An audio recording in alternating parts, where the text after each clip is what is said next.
Attention, captain to crew, attention. Our destination, Altair-IV, is now visible on the main viewplate. Forbidden Planet really was the Star Wars of the 1950s. It was the first film that I know of where you really were immersed in this other world, with no compromises. Even people who didn't read science fiction could tell when they were watching Forbidden Planet that they were seeing something made by people who respected the genre. The imagination really was at play, and still is when you watch this film. The idea of a creature from the unconscious is really, really different. Prepare your minds for a new scale of physical scientific values, gentlemen. Forbidden Planet was the benchmark for years. It's just in terms of sheer production value and scope. The effects were stellar, but so was the story. It was a perfect match. It's that MGM gloss, and instead of Singing in the Rain, it's science fiction. Flying saucer, cool robot. Can I be of service, sir? And a horrible monster. You know, what could be better than that? The sci-fi films before Forbidden Planet were really low budget. Usually they were B pictures or, they were black and white. They had a reputation of being, generally speaking, adequate or bad. What passed for science fiction then were what we would call giant bug movies. You got your yucks out of that, and it sold popcorn, and everybody was happy. And that was good enough. There was just a formula, and the formulas were great, and they worked. But Forbidden Planet broke it because it was in color and widescreen, and because of the incredible special effects. Forbidden Planet was the first science fiction film to really step beyond the bounds of the solar system. It's the first time in the 1950s that Earth people showed up in a flying saucer. All clear, sir. Previously, it was always the aliens showed up in flying saucers. Look at the color of that sky. It was a serious attempt to represent a completely unique world. And it wasn't good enough to just say, it's not the world you know. It's got to be a world that nobody knows, and at the same time, everyone recognizes as being alien. I mean, that whole world was created from scratch. MGM, during the 50s, was one of the biggest studios around. They weren't looking for a B picture with this. They wanted this to be the first science fiction A film. In MGM, you're talking about the crown jewel, Metro-Goldwyn-Mayer. The studio departments were all in full steam still. And you look at the polish and the shine, on those pictures. And this picture had that MGM, magic. This was new for MGM. They had done fantasy films, certainly. They had done The Wizard of Oz, which would be their biggie. And they had done other fantasy films and horror films to a degree through the years, but nothing space-oriented. Cyril Hume was the actual screenwriter of Forbidden Planet. But Adler and Irving Bloch both got co-credit because they actually came up with the story. They modeled a great deal of the film on The Tempest, which was a la Shakespeare. The Tempest involves a man named Prospero, perhaps the most powerful magician in the world, but also had a blind spot. He's filled with ego. His evil brother exiled him to a Mediterranean island where he remained with his daughter for 12 years. And then a ship coming and finding them, and she falls in love with one of the men on the ship. So you have definite parallels. The Tempest asks one fundamental question. If you had the power of a god, and you had your enemies right here, what would you do with them? It's a pretty good adaptation of the play, and it bears scrutiny as an oddball Shakespeare picture. There have been so many Shakespearean adaptations and translations and reinterpretations. And to do a science fiction take or an outer space take on The Tempest is a particularly smart idea. There's a serious undertone to the film that was simply missing from other science fiction films of the period. And I think the key factor is that the characters believe their roles. Father. Alta. We all, as actors, made it a point from the very beginning to take the story seriously and to play it for real. This film was not a kid picture, although it certainly had elements that kids adored. It was far deeper than that. Fred Wilcox, who was the director, discussed the film with everybody working on it, and he said, this is a serious film. and treat it like that. Knock that off, Quinn. It is interesting for today's audiences to see Leslie Nielsen in a straight dramatic, even a romantic lead role. I was a stalwart, disciplined, obviously strong leading man who was dealing with this girl who did not know what her endowments actually were. And I did. Come on in. Didn't bring my bathing suit. What's a bathing suit? Altair was the perfect virgin, and the commander was the perfect hero on the white horse. Anne Francis is sporting it very well, miniskirts. And this was before miniskirts came in, which was the 1960s. So once again, we're looking into the future, right? It's very much a 50s picture. I mean, you know, the wonderful Anne Francis swimming in that naked suit she's wearing. But at the same time, it's dealing with very real issues. I suppose one day I shall be obliged to make the trip to Earth with her for the sake of her natural development. I should say fairly soon, too. Altair has to go through an odd little arc. She has to not like Adams and fall in love with Adams. She has to love her father, then begin to mistrust her father and choose Adams over her father. That alone makes it a masterpiece of space opera. You'll find the household silver in the dining room and my daughter's jewelry on her dressing table. Walter Pidgeon, at the time, was one of MGM's stars. He had a great voice. He had a great look about him. I mean, nobody could have played Morbius like he did. Pidgeon gave the picture this keel of seriousness, that it was taking itself seriously while at the same time having fun. Now, right here is where I do my quick dissolve into a beard and a spacesuit before I introduce you to Robbie the robot. Everybody knows who Robbie the robot is. He was probably the most unique robot ever created for a movie.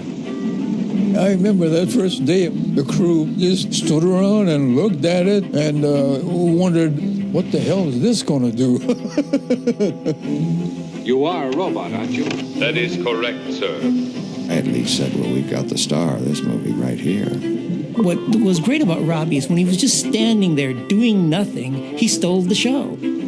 Robbie was totally acceptable immediately, and also added so tremendously to the believability of everything that you were watching and seeing. Robots before Forbidden Planet had been of the somewhat clunky variety, where you've got basically 3 metal blocks with a head. Robbie could have gone that way. Certainly there were early drawings that could have taken him in that direction, but the art directors and the people involved really wanted to make him unique. I designed it so that he can do practically anything, and especially emphasize his strength and all, you know, being a mechanical thing. You could see where his joints worked. You could see he had gyroscopes inside of his dome going around to keep him upright. There was all kinds of stuff there that could easily be thought of as being real technology. That was the big difference between Robbie and every movie robot before that. Robbie looked like he might work. The idea that you would have a robot who would be a friend instead of an enemy certainly was a novel one. This again comes from respect for the genre. The character of Robbie the robot follows all the basic laws of robotics. Turn around here. Asimov's 3 laws of robotics start off: 1, a robot cannot harm a human being. Fire. 2, a robot must obey all orders except where they would conflict with the first law. Would 60 gallons be sufficient? Gallons? And the 3rd law is a robot must protect its own existence except where it would be interfering with the 1st or 2nd laws. Order canceled. And clearly, the people who wrote Forbidden Planet were aware of these laws. When MGM made Forbidden Planet, they were very smart because they went to Caltech to get a lot of the science for it. And so it was very state-of-the-art of the time. They thought if they were going to do a science fiction film, they had to do it big. So the art department and the special effects department, they did a little more than they were supposed to do in putting this thing together. Cedric Gibbons, who was the head of all the art directors at the studio, he left Arthur Lonergan alone to be the art director on the film. And Lonergan really grabbed a hold of it and said, this is a great opportunity to make something really cool. When One of the things that he did was he actually had sets built that were way bigger than what they had in the budget, and was able to get them about half built before the budget department came down on him. So they built all these really elaborate sets, and then they had to finish them because they were already half done. They threw major resources behind the film. They had built this spaceship, and it came down like a giant mushroom, and there was this pillar down the center, and it had to be 40 or 50 feet across up at the top. When we as actors first walked in and they showed us the flying saucer and everything around us, we were extremely impressed by it. Loved it. Loved it. Hey, what's this dust coming? They had the entire stage with a big 350-foot cyclorama down at one end. And when you stood at the other end, the sense of depth and perspective was incredible. They knew that audiences had never seen anything presented quite like this. Not at this scale, not in a movie. The effects were handled by Arnold Gillespie. He'd done Wizard of Oz, a lot of other films. It was just great because he was not a technician doing effects, he was an artist doing effects. That flying saucer was the best spaceship, really, until 2001, many years later. It's an incredibly clear and crisp and sharp and indelible image. All the effects were done with really tried and true methods that had been developed since the dawn of cinema history. It was all matte paintings and miniatures and animation. There wasn't anything that was startling in terms of new technology, but it was a very creative use of it. And I think that that film was sort of a touchstone for the concept that the effects weren't the attraction, the effects were in support of the story. My favorite scene, and possibly the favorite scene of everybody who had read science fiction, is the underground world of the Krell. I think one of the brilliant things of the story is not showing you the Krell at all, but you got the feeling of the Krell. I mean, they show you, okay, here's their doorway, so evidently they were very, very wide, but not real tall. You don't know if they're insect kind of people or what they are. This is just one of their laboratories. It's quite smart not to show them, and these hints are all very evocative. Now, you can see that this headset was designed for something much bulkier than my human cranium.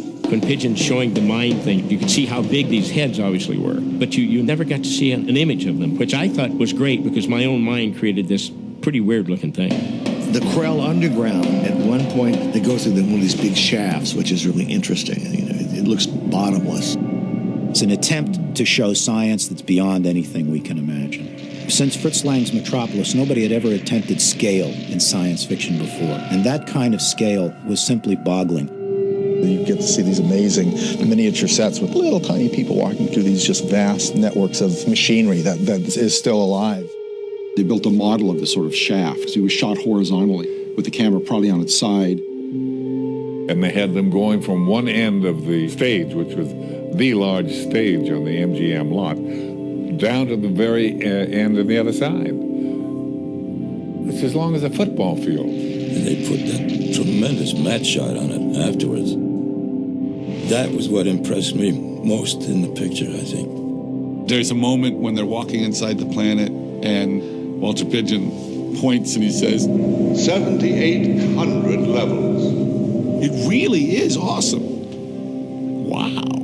It was just huge. It was this huge underground place. I mean, you almost, looking back at it now, it's almost like the inverse of the Death Star. And then they go into another area, and it looks like super hydroelectric power. It's science fiction, and it's futuristic, but it's got that technology of the 50s creeping in. It gave you a sense of the power and the scope of what the aliens had created. Yes, a single machine. View 20 miles on each side. The idea of the Krell reaching a level of sophistication and technological accomplishment where their thoughts become real. They're instantly realized, and of course they destroyed themselves. 9,200 thermonuclear reactors intact.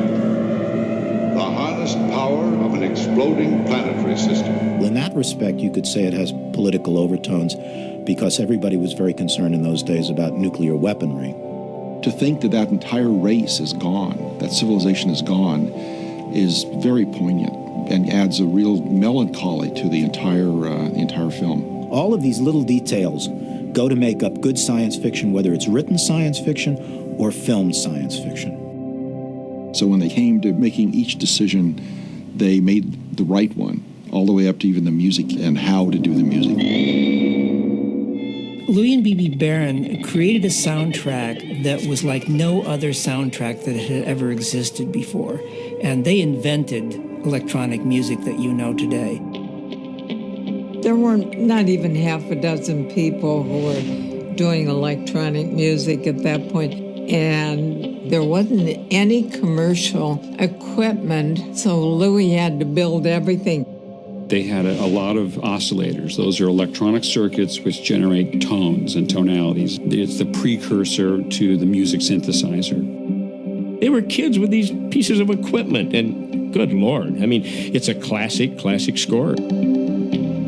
So originally the thought was they were going to do what amounted to sound effects, and somebody else would do the score overall. It took us about 8 months to just do the raw sounds of Forbidden Planet.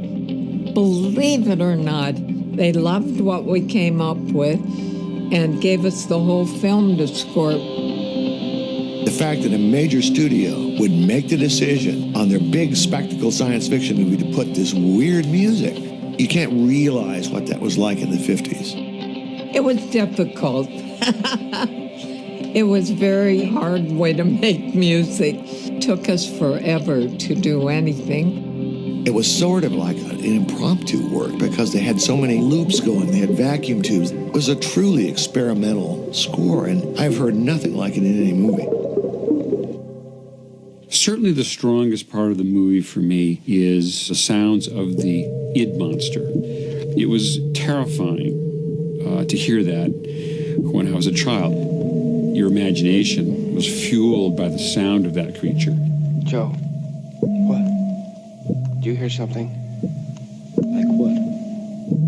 Like a sort of big breathing. When you hear that, those boom boom starting with the id and stuff, man, it was chilling. I mean, people shivered in fright, and people would come up and say to us, your music for the id sounds just like dreams that I have all the time, and it was like their subconscious. So that's, of course, what we like best to hear. You're expressing our subconscious. The genius of the score is the fact that the score plays as music and sound effects at the same time, and they carry a mood and tone every bit as much as if it was a full orchestra. Unfortunately, we had to contend with the musicians' union. This was the only feature film released from a studio that had a score that involved no musicians. Since they weren't using traditional instruments, they couldn't take the credit of being musicians, so they made them take a credit of electronic tonalities. It prevented them from being even nominated for an Academy Award.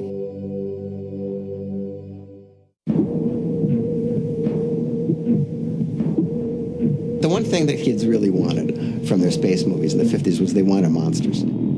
Forbidden Planet used one of the techniques that really accomplished horror filmmakers and horror writers do, which is you don't show all of the monster. You let people's imaginations fill it in.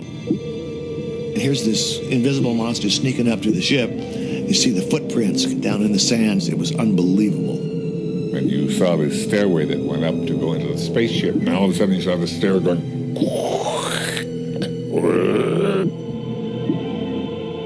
Dreadful fellow. The brilliance of Forbidden Planet is this whole idea of the Freudian monster, the monster from the id, which was a really cool, weird idea at the time. It's still one of the best science fiction ideas ever. Freud's theories on psychology was that there was an id that was between the ego and the superego. And the id was where all of our primitive side resided. You're talking about Freud meeting outer space. So you had the character portrayed by Walter Pidgeon, you know, who doesn't even realize that he's doing this. Made you wonder who is the villain in this story and where is all of this coming from. Nice and creepy. the monster from the id wasn't intended to be something that you saw, but they realized that somewhere during the shooting that they really needed to see something. Activate main batteries. MGM said, look, we're going for terror.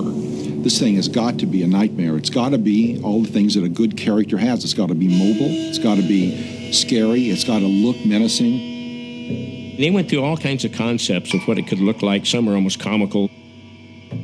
To something really kind of gruesome, like a worm-looking thing. It was kind of hideous. The creepiest one is, since it's Walter Pidgeon, it's Walter Pidgeon's head on this two-legged biped thing. Really hideous looking. I mean, that would have scared people, I think.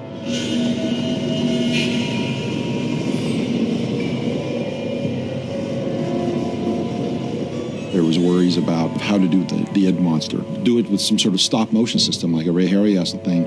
And I think that may have looked too solid, but they went with an animation approach. MGM had an optical department, had a matte department, had a special effects department. The only thing they didn't have at that time was an effects animation department. So MGM called up Walt Disney Studios and asked if they could borrow Josh Mader, who was an animator. He was like their premier animator at Disney Studios. In Fantasia, he came up with most of the really great concepts of the dinosaur fights and stuff like that. He was great at doing like lava flows. I mean, he was probably one of their best animators.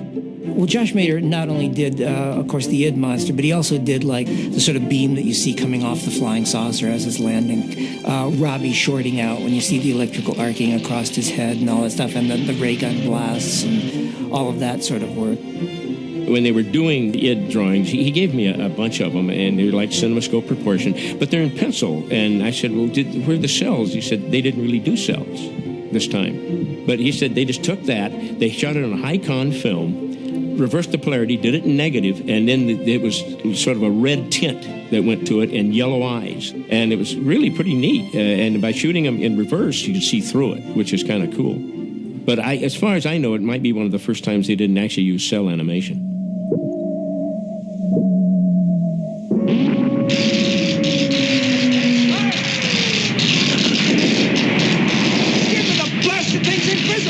That you only see the monster from the id in the outline of their laser gun. The way that's done, it's fabulous. It's got those massive shoulders up there that make it look enormous and powerful, and the head below coming right at you as opposed to the head above.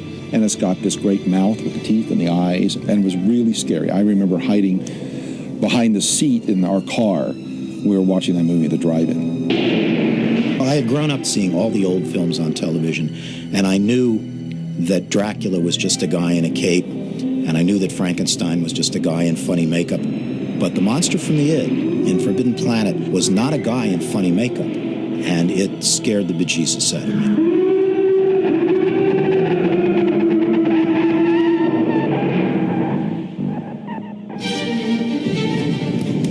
This film was released in 1956. Forbidden Planet was one of those flukes that didn't make it the first time, but over the years got its audience. Forbidden Planet really was the movie. It really is heads above every other science fiction film that was made in that era, and I think influenced everything after that. Everybody knew what written science fiction could show you, but nobody until Forbidden Planet, I think, had seen what filmed science fiction could really do.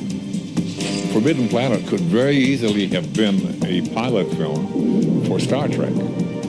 I'd met with Gene Roddenberry a couple times, and he had mentioned that Forbidden Planet was what he wanted to do. He wanted to take that and make it into a TV series.